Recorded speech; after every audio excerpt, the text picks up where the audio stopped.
Hello students, I am Iti and welcome to my channel, that is Iti Puri Sharma. In the last video, we have already discussed the points to remember and introduction. So we have completed the 2 points. On today's video, we are going to study our next point, that is state of Indian economy before the advent of Britishers. That means कि Britishers के आने से पहले India की economy की क्या situation थी, हमारी इकोनॉमी जो थी वो कैसी थी।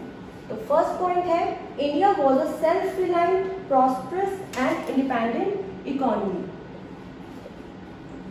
तो इंडिया जो थी वो क्या थी, एक इंडिपेंडेंट इकोनॉमी थी ब्रिटिशर्स के आने से पहले। दैट मीन्स कि हम किसी भी फॉरेन कंट्रीज पे या बाहर की किसी भी इकोनॉमी पे डिपेंड नहीं करते थे for our survival. That means कि हम जो है, हमारे पास एम्पल ऑफ प्रोडक्शन होता था फूड ग्रेन्स का।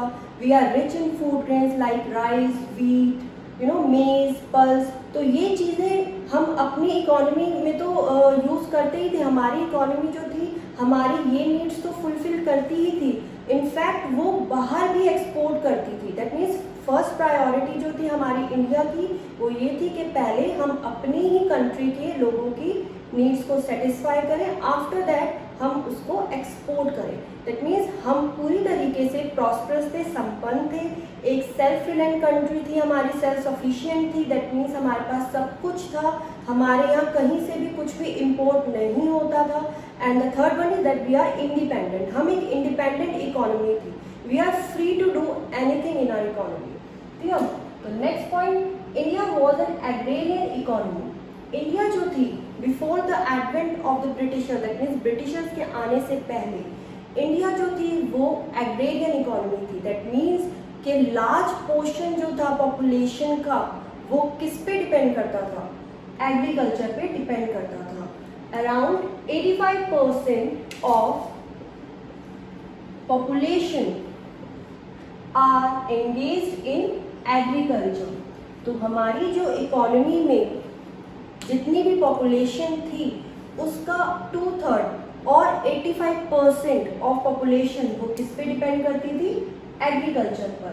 And consider it the main source of livelihood. और वो इसको ही क्या कंसीडर करते थे, livelihood, a source of livelihood. That means agriculture पे लोग ज़्यादातर डिपेंड रहते थे। हमारे यहाँ से जो भी रॉ मटेरियल कुछ भी बनता था वो कहाँ जाता था, वो बाहर जाता था, एक्सपोर्ट होता था उन कंट्रीज़ में जहाँ पर उस चीज़ की प्रोडक्शन नहीं होती थी। जैसे कि मैंने अभी इस पॉइंट में भी बताया था कि हमारा जो इंडिया था वहाँ यहाँ पर एम्पल ऑफ प्रोडक्शन, बहुत ज़्यादा प्रोडक्शन होता था, क्योंकि मोस्टली जो पॉपुलेशन थी वो किस पे डिपेंड थी, एग्रीकल्चर पे। तो ऑब्वियस सी बात है, प्रोडक्शन तो ज़्यादा होना ही है क्रॉप्स का। तो यहाँ पर क्या होता था, लोगों का इसी में वो एंगेज रहते थे और यही उनका सोर्स ऑफ लाइवलीहुड था। दैट मीन्स वो उतना ही कमाते थे, उतना ही प्रोडक्शन करते थे जितना उनको ज़रूरत होती थी। दैट मीन्स उनकी लाइफ जो थी वो सिर्फ एग्रीकल्चर तक सीमित थी। और next point is, India was well known for its handicraft and textile industries. India जो थी ब्रिटिशर्स के आने से पहले वो पूरी तरीके से इंडस्ट्री जो थी वो all over the world famous थी। किस नाम से, हैंडीक्राफ्ट एंड टेक्सटाइल इंडस्ट्रीज। हमारे यहाँ इंडिया में ब्रिटिशर्स के आने से पहले हैंडीक्राफ्ट एंड टेक्सटाइल इंडस्ट्रीज जो थी वो बहुत ज़्यादा डेवलप्ड थी। इतनी डेवलप्ड थी कि all over the nation, all over the world हमारी इंडिया का नाम था। हमारा इंडिया जाना जाता था for it handicraft and textile industry. In the field of cotton and silk textile, हमारे यहाँ पे cotton and silk textile industries हुआ करती थी, जहाँ पर प्रोडक्शन होता था, जहाँ पर प्रोसेसिंग होती थी प्रोडक्ट्स की। लाइक मैंने आपको पॉइंट्स टू रिमेंबर में इकोनॉमी के अंदर सेक्टर्स बताए थे, ठीक है, प्राइमरी, सेकेंडरी एंड टर्शरी। तो यहाँ पे हमें उसकी हेल्प हो जाएगी। क्यों, क्या होता था, जब प्रोडक्शन होता था रॉ मटेरियल का, लाइक कॉटन हो गया, सिल्क हो गया, ठीक है, तो वो क्या होता था, वो मैन्युफैक्चरिंग इंडस्ट्रीज जो होती थी वहाँ पे भेजा जाता था। और ये जो टेक्सटाइल इंडस्ट्रीज होती थी with the help of the raw material like cotton and silk, वो आगे उसके प्रोडक्ट्स प्रोसेस करते थे in fine finished goods, like cotton की सूट्स हो गए, शर्ट्स हो गई, सिल्क की साड़ीज हो गई, शॉल्स हो गए, कश्मीर से शॉल्स बनते थे, बनारसी साड़ी होती थी, सिल्क के क्लोथ्स होते थे। तो हमारी इंडिया से बाहर एक्सपोर्ट होता था ये सामान, और इंडिया के इन प्रोडक्ट्स, ये जो प्रोडक्ट्स थे वो बाहर के जो लोग थे फॉरेन कंट्रीज़ के, वो बहुत ज़्यादा पसंद करते थे इन प्रोडक्ट्स को। क्यों? क्योंकि इनकी क्वालिटी जो थी वो बहुत फाइन होती थी, बहुत सुपर क्वालिटी जो प्रोडक्ट होते थे, और वो क्वालिटी लोगों को बहुत ही ज़्यादा पसंद आती थी। तो cotton and silk industries, that means कि लोग ऑल ओवर द वर्ल्ड हमारे यहाँ के कपड़ों के, कॉटन एंड सिल्क के बने हुए, उनकी बहुत ज़्यादा डिमांड होती थी all over the country, all over the world. Metal and precious stone work, metal and precious stone work, that means कि हमारे यहाँ पे मेटल इंडस्ट्रीज हुआ करती थी जहाँ पर लाइक ज्वेलरी बनती थी। प्रीशियस स्टोन लाइक गोल्ड हो गया, काफ़ी महंगा है, गोल्ड एंड सिल्वर, ये क्या करते थे, उसकी ज्वेलरी बनती थी, उसको लाइक अगर हम गोल्ड लाते हैं तो हमें उसको प्रोसेस्ड करना होता है ज्वेलरी की फॉर्म में, हमें उसे शेप देते हैं, ठीक है। तो वो काम कौन करता था? मेटल इंडस्ट्रीज में जो लोग होते थे, जो एम्प्लॉयज़ होते थे, जो काम करते थे इंडस्ट्रीज में, जो वर्कर्स होते थे, वो करते थे। तो ये metal industries and precious stone work भी उन लोगों के द्वारा किया जाता था, और ये भी जो था all over India, all over the world famous होता था। तो हमारे यहाँ पे हैंडीक्राफ्ट, हैंडीक्राफ्ट का मतलब होता है जो भी हम चीज़ें हाथों से बनाते हैं। तो हैंडीक्राफ्ट इंडस्ट्री, जो भी प्रोडक्ट हाथ से बने हुए होते थे, अब ऑब्वियस सी बात है उनकी क्वालिटी बहुत अच्छी होती थी, और उसमें high standard of craftsmanship, that means उसमें वो क्राफ्टमैनशिप का मतलब होता है कारीगरी, वो कारीगरी हुई भी दिखती थी, उसका स्टैंडर्ड दिखता था। तो ऑल ओवर द वर्ल्ड हमारे यहाँ के जो क्राफ्टमैन होते थे, जो कारीगर होते थे, उनको अपलॉड किया जाता था फॉर देयर वर्क, क्योंकि वो इतना अच्छा प्रोडक्ट बनाते थे कि ऑल ओवर द वर्ल्ड हमारे यहाँ के प्रोडक्ट्स, हैंडीक्राफ्ट प्रोडक्ट्स जो हाथ से बने हुए होते थे, वो लोगों को बहुत ज़्यादा पसंद आते थे, और इसलिए यहाँ से बहुत ज़्यादा डिमांड होती थी, एक्सपोर्ट होता था इंडिया से बाहर, ठीक है। तो ये हो गया, it enjoyed a world wide reputation of being fine quality products and high standard of craftsmanship. तो दैट मीन्स कि हमारी जो इकोनॉमी थी, इंडिया जो थी, वो पॉपुलर थी कहाँ पे? बाहर, इंटरनेशनल मार्केट में, इंटरनेशनली अदर कंट्रीज में हमारे यहाँ का नाम हुआ करता था कि यहाँ के, जैसे हमें किसी जगह की कोई चीज़ बहुत पसंद आती है, हम कहीं बाहर घूमने गए हुए और वहाँ पे हमें कोई चीज़ पसंद आती है, हमें याद है कि यार ये प्रोडक्ट हम वहाँ से लाए थे एंड ये बहुत अच्छी क्वालिटी का है। तो ऐसे ही उसकी वहाँ पे डिमांड जनरेट होती थी। क्यों होती थी?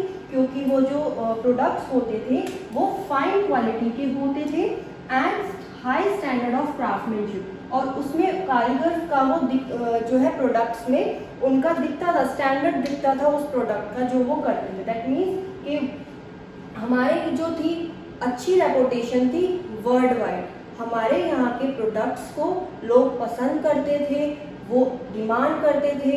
तो ये चीज़ें जो थी हम अपनी कंट्री में तो यूज़ करते ही थे इन प्रोडक्ट्स को। ऐसा नहीं है कि सिर्फ हम बाहर के लिए ही बना रहे थे और बाहर के लिए एक्सपोर्ट कर रहे थे, ऐसा कुछ नहीं है। इंडिया के लोग भी उनको यूज़ करते थे और आउट ऑफ इंडिया, इंडिया के बाहर भी इसको एक्सपोर्ट किया जाता था। जैसे कि मैंने आपको पहले बताया था कि फर्स्ट प्रायोरिटी जो थी वो हमारी होम कंट्री की थी। दैट मीन्स पहले हम अपने देश के लोगों की नीड्स को सेटिस्फाई करेंगे, आफ्टर दैट हम उसको एक्सपोर्ट करेंगे। तो इंडिया जो था एक तरीके से बहुत फेमस था अपने हैंडीक्राफ्ट एंड टेक्सटाइल इंडस्ट्रीज के लिए। क्लियर है यहाँ तक? Then, thus India was exporting high quality manufactured goods to foreign countries and had a respectable shares in the world economy. India जो थी वो क्या करती थी? हाई क्वालिटी मैन्युफैक्चर्ड गुड्स को एक्सपोर्ट करती थी। Again high quality manufactured goods तो यही हो गए जो लोग डिमांड करते थे, कॉटन एंड सिल्क के बने हुए प्रोडक्ट्स, कुछ भी हो, चाहे वो शॉल्स हो, चाहे वो साड़ीज हो, चाहे वो सूट्स हो, चाहे वो ज्वेलरी हो, तो कोई भी चीज़ हो यहाँ पे, जो भी stones, precious stones, stone carving होती थी जिसपे वो स्टोन्स को रख करके कुछ उसे शेप देते थे। तो इस तरीके के कारीगर जो थे हमारे इंडिया में होते थे। That means all over the world हमारे यहाँ के जो क्राफ्टमैन थे वो बहुत ज़्यादा बहुत ज़्यादा स्पेशलिस्ट थे अपने काम में, उनको स्पेशलाइजेशन था, बहुत अच्छे थे वो, ठीक है। वो बहुत अच्छी क्वालिटी का और बहुत हाई स्टैंडर्ड के प्रोडक्ट्स को बनाते थे। And India was exporting, India जो थी वो एक्सपोर्ट करती थी high quality manufactured goods. India जो थी क्या करती थी, जो हाई क्वालिटी मैन्युफैक्चर्ड गुड्स होते थे उनको वो बाहर एक्सपोर्ट करती थी to foreign countries and has a respectable share. तो हमारा जो था एक रिस्पेक्ट थी ऑल ओवर द वर्ल्ड, सारी दुनिया में, सारे इंटरनेशनल मार्केट्स में इंडिया की जो थी वो एक रिस्पेक्टेबल शेयर था। मतलब we have a good share in the world economy, in the world market, हमारा बहुत अच्छा शेयर था। तो ये था हमारा आज का topic, that is state of Indian economy before the advent of Britishers. Britishers के आने से पहले इंडिया की क्या सिचुएशन थी। ये बहुत ही इंपॉर्टेंट क्वेश्चन है, ये पूछा जा सकता है आपके 3 मार्क्स के क्वेश्चन में। तो आप इसको अच्छे से समझ लें, इसके पॉइंट्स आप याद कर लें कि इंडिया जो थी वो self reliant, prosperous and independent. तो ये जब हमने सारी चीज़ें पढ़ी इसके अंदर तो हमें ये पता चल ही गया कि इंडिया कितनी प्रॉस्परस और इंडिपेंडेंट इकोनॉमी थी before the advent of Britishers. तो आप इसके अंदर जो भी मैंने एक्सप्लेनेशन दिया है आप उसको अपनी लैंग्वेज में भी इसे और एलाबरेट करके लिख सकते हैं। अगर ये पूछ लिया India was a prosperous economy elaborate, तो आप लिख सकते हैं कि वो प्रॉस्परस इकोनॉमी क्यों थी, या इंडिपेंडेंट इकोनॉमी कैसे थी, सेल्फ सफिशिएंट कैसे थी। तो आप यहाँ पे ये लिख सकते हैं। तो ये पॉइंट हो गया। इंडिया जो थी वो एक एग्रेरियन इकोनॉमी थी, यस।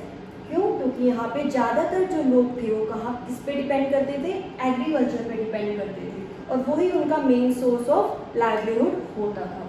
नेक्स्ट इज इंडिया जो थी well known for its handicraft and textile industries. India जो थी ब्रिटिशर्स के आने से पहले वो हैंडीक्राफ्ट और टेक्सटाइल इंडस्ट्रीज के नाम से फेमस थी ऑल ओवर द वर्ल्ड। हमारा जो ट्रेड था ऑल ओवर द वर्ल्ड वो बहुत ज़्यादा होता था। किसका? इन प्रोडक्ट्स का, जो cotton and silk, metal, precious stone.